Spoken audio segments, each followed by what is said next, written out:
Hello and welcome to Serious Insights for Admins. I'm your host, Kristi Campbell, and I'm joined today by our first ever Salesforce employee guest on the show, Adam Doti, who is the VP and Principal Design Architect at Salesforce. Welcome, Adam.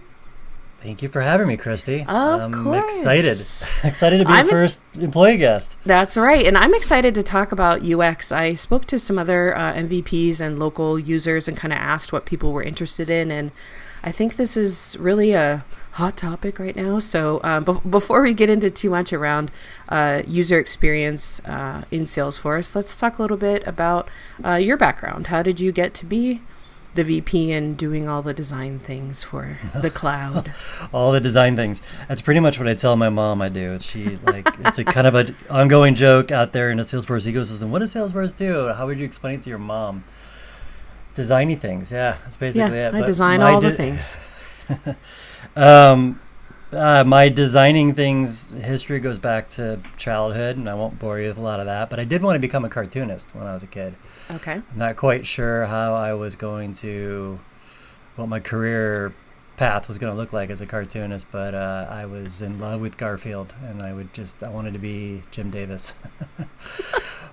But fast forward into the 90s, and I have a background in conceptual design and fine art and 3D modeling and animation and special effects, and bounced around the .com valley for a while until I sort of started getting into enterprise design in the early 2000 exactly. So I've been doing some form of enterprise design for 22 years, which is okay. Things have probably changed a little. That.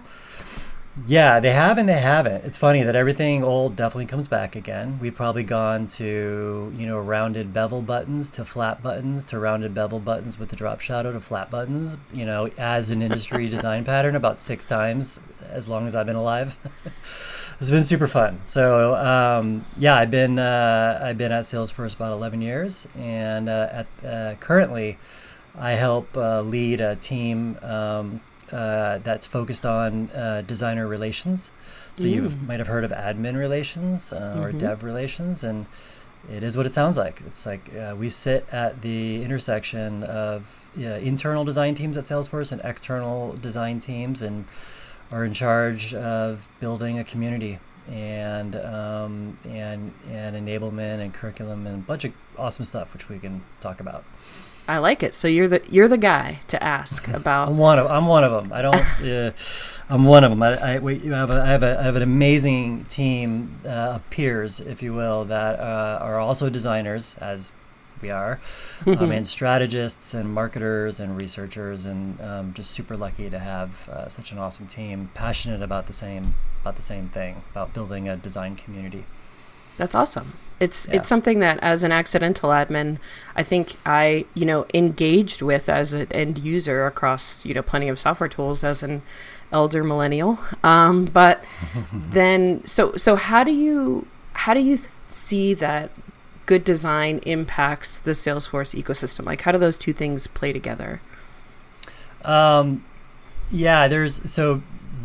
Basically, if I back up just a little bit, kind of what I hear, when people ask me that, I kind of think about what is it that caused us to all of a sudden, and by us, I mean Salesforce, I mean a passionate few early on, to be honest, to, getting the support of the chief design officer, or like, why are we doing this, basically, right? And why are we so passionate about good design? I think really what I hear is I really want to ensure to the best of our ability that we can create great design in our ecosystem. And it means lots of things, right? And really the reason why we want to do that is that, there's a bunch of things. So on the human side, a lot of our end users there used to be this notion of sort of the consumer mental model and the sort of the employee mental model, right? And what I mean by that is the consumer mental model is the one, it's sort of like, again, going back to our mom, right? Like Facebook, Instagram, they have an expectation of what some of these apps look like and feel like. And often consumer apps are they pay attention to the human-centered design philosophy, and they are really strict to ensure that they create the best experience they can for their users, because they know that their users are very easily, and they have it in their own capacity to attrit, meaning you could throw your arms up and go, you know what, this Twitter thing is just too complicated, I'm not going to use it anymore, you can uninstall it. The employee mental model doesn't have that liberty, if you will. In the context of Salesforce, they have to use Salesforce for 8 hours every day. Let's just keep it super simple, right? And so that causes this sort of psychological stress, right? Like being forced to use a thing that is not enjoyable to use, right? And so what's happening is, because of the proliferation of apps and phones, and the funny thing is, the iPhone isn't that old, right? But there's this hockey stick of like a minute before you're pulling your chair up to use Salesforce, you were using a consumer experience that was highly polished, void of most friction, and just super enjoyable to use. And now within 30 seconds, you're pivoting to Salesforce, and that latent sort of like, what I really enjoyed using this app over here for, you carry that with you, whether you know it or not. You carry that bias with you, right? Like your expectations, like why can't those designing for and creating experiences on the Salesforce platform, why can't they be just as good as these other apps? Now we know, between us chickens, we know that's not easy to do on a platform. We know it's really hard to design for an infinite number of combinations of possibilities. You talk about the admin's role, right? Like they are right in the intersection of like being able to configure a very powerful platform or customize a very powerful platform, right? And either knowingly or unknowingly and accidentally doing things that aren't the best design, right? And so we're getting a little bit into sort of the value for admins, but we want to get out in front of that. With a combination of sort of the tech landscape becoming super complicated overnight, right? Obviously, there's acquisitions like crazy, and there's integrations like crazy, and sort of that rapid growth makes me and my team nervous if we don't get out in front of that with the best practices and enablement and guidelines, and frankly, just more humans that have a design-minded sort of approach to things to work alongside of admins, or bring admins on career learning journeys. We've come across a lot of admins who are like, holy cow, I kind of was already doing this as sort of a side hustle for like 20% of my day-to-day job, and now you're telling me I can get a career kind of really doing it as 80% of my day job? Tell me more. So we're kind of at that point right now. We haven't fully ironed out what a career pathway looks like as you weave in and out, but that's what we're going to be getting into. I think one of the interesting things you said is that like subconscious shift, from your phone to working in Salesforce, especially because I think a lot of the things that, the developers are probably thinking of in those consumer apps, I don't appreciate. I just expect in a way, or just am used to, you mentioned the iPhone, right? Being able to do the region I can reach with my thumb and putting things there from an accessibility perspective, and just the thought that goes into those things that I'm benefiting from. But like you said, it's more binary feeling, like this works for me, I like it, or I don't like this, uninstall, right? So the idea that we can incorporate those things to make people love our employee apps more makes total sense when you say it like that. Yeah, this is why I sort of fell in love, if you will, with enterprise design, which it just seems like the most nerdy thing in the world, right? Like back in the day, I would never have been like, there's, again, it goes back to, I think that at the crux of it, there's something very unique and special and challenging about hyper-focusing on the intersection of a digital experience, if you will, that, somebody has to use. Like it's different, right? You're not leaning in, you're not leaning back. You're leaning and really trying to make that the best experience in the world. I'm actually surprised. I think as an industry, we collectively are getting that now, right? Like, a lot of the platforms, AWS and Microsoft and SAP, they're starting to get it. And I think I feel like Salesforce got it earliest. I don't want to toot my own horn, but we got it early on. But there is just something awesome about that intersection of ensuring that those are the most amazing experiences possible. But they're also the trickiest. Again, I could go back to designing for a platform, and this is a whole another episode maybe, and I can connect you with other employee designers, but designing for a platform is no joke. It's hard to think through all of the unintended consequences of how this thing might be used, right? And like I said, with these fixed apps, consumer apps, it's not a platform, right? Right. Mostly, right? It's like you put the button there, you make it that color, that's exactly how it's going to be used, and you know exactly what to measure. With a platform, it's just you have to plan for all the different permeations of how it's going to be used. But then you're also that's I was going to say that's design. Like when an admin then is like taking the platform and extending it, they might not realize that is an act of design. They're making decisions to put a button here, to put a field here, to put 3 fields on a page or 300 fields on a page, or putting 10 fields on a page and using flow. So they reveal them slowly over time. That's all has to do with psychology and being human obsessed. Well, and it's an evolution too, right? And you mentioned earlier the changes of what makes sense for you from, before you knew any better or your last sales VP or, your last company, right? What worked then may not be the fit now. And I think that can be a tough thing for admins to understand getting started is there's probably 5 ways to do everything, right? So there's not necessarily black and white right answers all the time, but having this mindset, I think, can be really advantageous to. Sometimes it's easy to, okay, I'll make this field for you. Bye, deliver and not do the Sabwa Salesforce admin by walking around and watch a user and realize that's a Mike Gerholt thing. I didn't make it up, by the way. I gotta write that down. But that they have to click over here, like we have a required field from a validation role that isn't included in path, so I can't close an opportunity from path, right? A little thing that is easy to fix, but is just something that yes, the role makes sense, but the flow and the process and that experience doesn't make sense. So yeah, I mean, you nailed it. You absolutely nailed it. It's from job to job, you may not want to implement the same solution, but what you absolutely do as an admin, what you will take from role to role is the new mindset, the new approaches and tools to solve problems, and that's what our goal is. Give our skill admins with new tools and approaches to solve problems, which we call, it's basic. Honestly, they're design tools, and you'll be hearing more about what we call relationship design. But being armed, if you will, with this new way of problem solving and approaches and empathy and discovery tools and research tools and ways to better understand your end users, that you absolutely can take with you your whole career. And but we also do want to keep current with the other end of the spectrum, as I call it, sort of the UX skills, right? Like we definitely will be making sure that we don't lose sight of that. And so how is Salesforce as a whole investing in design, and why? You mentioned, kind of starting this quote unquote revolution, right? And so how are we seeing that today? Yep.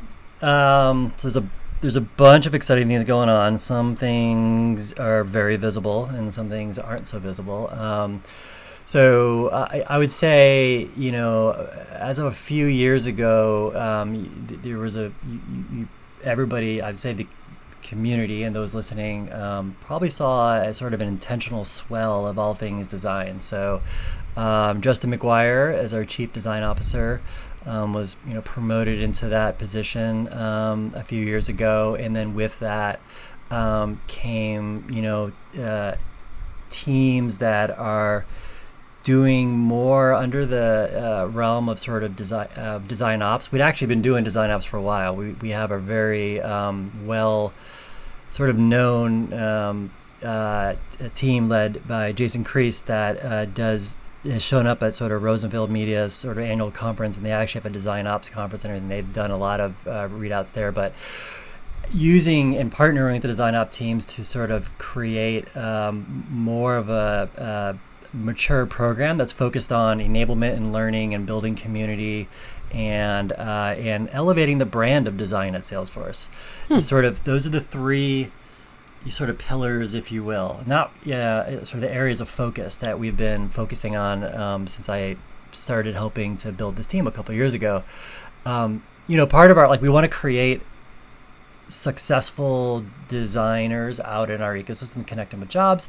We also want to recruit the best designers in the world to create that and design that platform that I was talking about, right? And so when I say, elevate the brand of design at Salesforce, we want to make it, visible, to those that are just graduating from universities, and walking out with their design degree, and you get stopped on the street. Where are you going to go work? We want the best talent to come to Salesforce. We also want the best talent to go work for our partners and customers, to be honest, as well. So it's kind of our job is to try to support both. But if you crack open, when we say designer, right, it's a very vague, like one of the questions I get, like, well, what kind of design like are you admin? Talking about? Right. Nailed it, right? Like I from my admin besties, I know very well that that like the world, to my point earlier, that the Salesforce ecosystem and the world has just gotten more complicated, and the admins' roles have gotten so diverse and specialized that there's all types of admins now, right? And the same thing for design, but I like at the moment I'm trying to keep it simple, and before we started this, if you will, this great experiment, in the designer relations team, we had a lot of UX design already being done by those that self-identify as UX designers, but those that are just doing UX design, like developers do a lot of front-end UX and dev design. Like I said, even admins do declaratively building pages. That's a form of user experience design. And is that where the Lightning Design System piece comes in? That like we had, we had to build it for ourselves to have a whole structure. That was one of the probably the most critical and strategic tools that we launched. What was it, like 2014? It was right when Lightning came out, or 2015, to bridge the gap between what a designer wants and knows and experience should be in service to the end user, and equipping the developer to do it right with the least amount of friction and the least amount of misalignment, right? And so that's basically why design systems have been created. We didn't create the first one, right? They've been out for a long, Nathan Curtis is 8 Shapes is a very well-known thought leader around design systems. Look him up. Anyway, so tools like that. So actually, I'm glad you brought that up, because if you look at sort of the strategy designers on one end of the spectrum and user experience designers on the other end of the spectrum, and there's a lot of overlap in the role that those humans play, but they're all under the banner of Salesforce designer, just kind of like under the banner of architect or admin. There's all types, right? Like, and so if the design system is to UX designers, like the number one tool, if you will, relationship design and design strategy is to our strategists as sort of the number one tool. So this strategy side that I'm waving my hands over here, this is all new and emerging. This is part of our exciting roadmap that's going to be coming out this summer.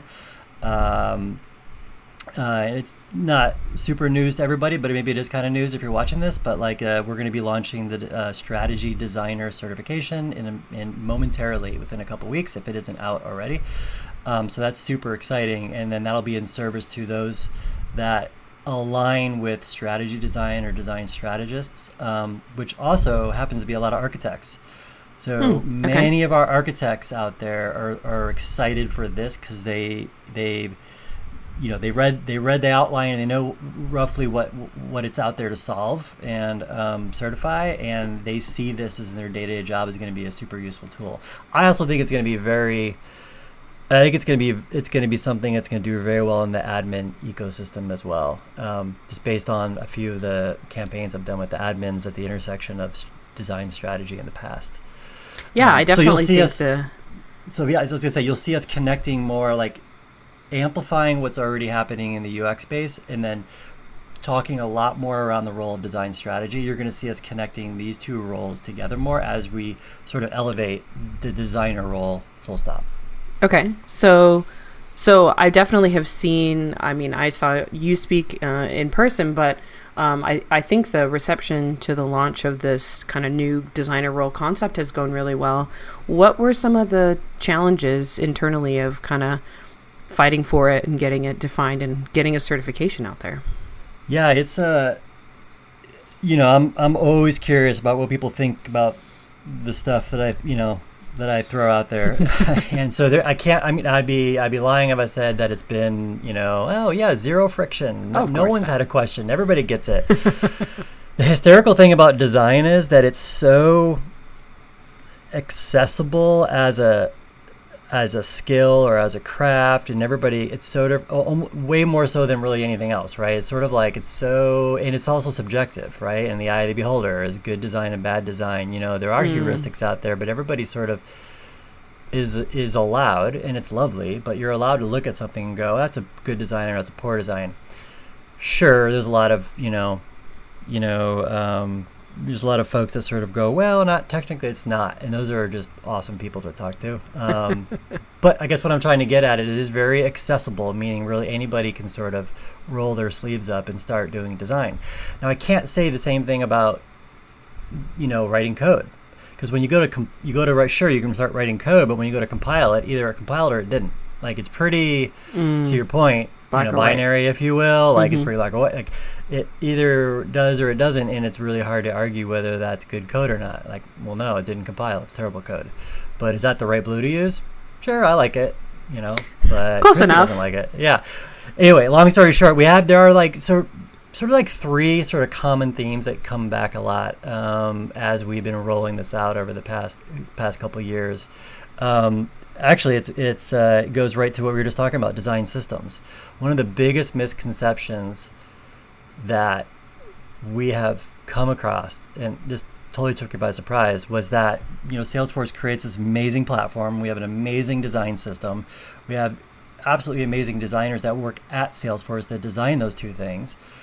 And then once the customer becomes a customer, if you will, and they get their hands on the platform and the design system, nobody ever uses it as it was designed, right? So it's like buying a box of Legos, and you get the manual, and you may assemble it like the manual, or you may leave something off, or that's cute, I'm going to build my own thing. But the moment that you make that decision to sort of deviate or extend or customize it, that's as my coworker Cynthia says, that's rampant with design. There's just design happening every day, right?